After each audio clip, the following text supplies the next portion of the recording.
As a kid growing up, um, it wasn't easy. I was first diagnosed with a nonverbal learning disability, and at the age of around 10 or 11, I started showing signs a little earlier, but was never officially diagnosed till around 11. What is a nonverbal learning disability? And basically, it is like you're not getting cues, you're not reading like stories, a lot of lack with like comprehension issues.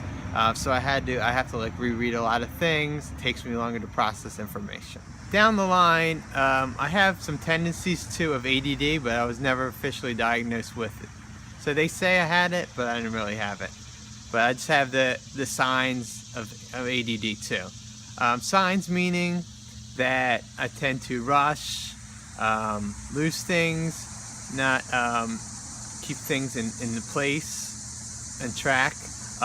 That's also part of the nonverbal learning disability. So throughout the school years, I would need to get testing accommodations. It was called a 504. 504 is different than an IEP. An IEP is where you get into specialized classrooms, special ed. So I wasn't special ed, but 504 is basically I would need extra time on tests, and I also get a resource teacher. I would also get ahead of time study guides and different materials that would allow me to prep for the tests and different homework assignments. So through the years with school with the nonverbal learning disability, I didn't read different like social cues, and I missed jokes and things. That tended to be taken me advantage of, and I would that hindered me throughout fitting into social groups throughout high school. Now, progressing into college, it was more a diverse experience, and people were more accepting, because as you get older, people get more accepting of you. And this is why I love sharing the story and telling about it. And through the disability, I've coped with it by doing different mechanisms. I would tend to write things down more.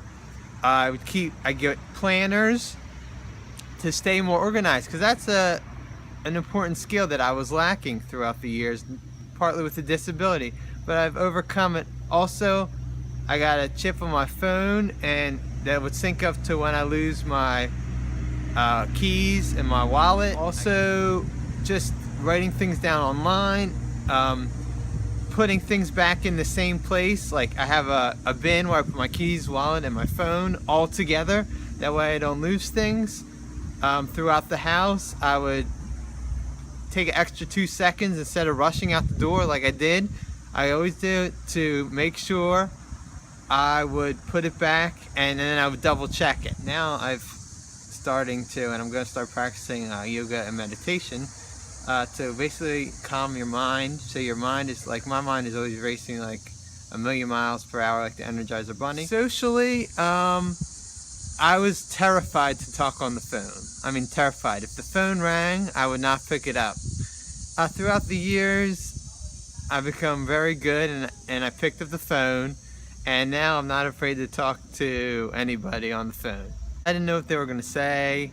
I had a lot of anxiety. I felt they were going to say something maybe threatening. Knowing about the disability has helped you? Yes, definitely reading more and sharing the story with others has allowed me to open myself up to the different experience that I had, and been more open about it. I used to hide about it, and it didn't help me. It just hurted me, meaning that I would get taken advantage of, bullied, all those bad things that happen. And now I'm like, as I got to be an adult, I'm like, whatever, I'll just open up about it, and it's actually helped me become more confident. Are you acquainted with other people who share the a couple people, not many, because like I am rare because I am not like special needs, or I'm not like higher functioning like Aspergers or that. I'm in between, so there's not really much. Like I have some of the qualities, but I don't have that full on the spectrum or autism. But so I'm in my own separate category. It's just kind of is very unique. Uh-huh.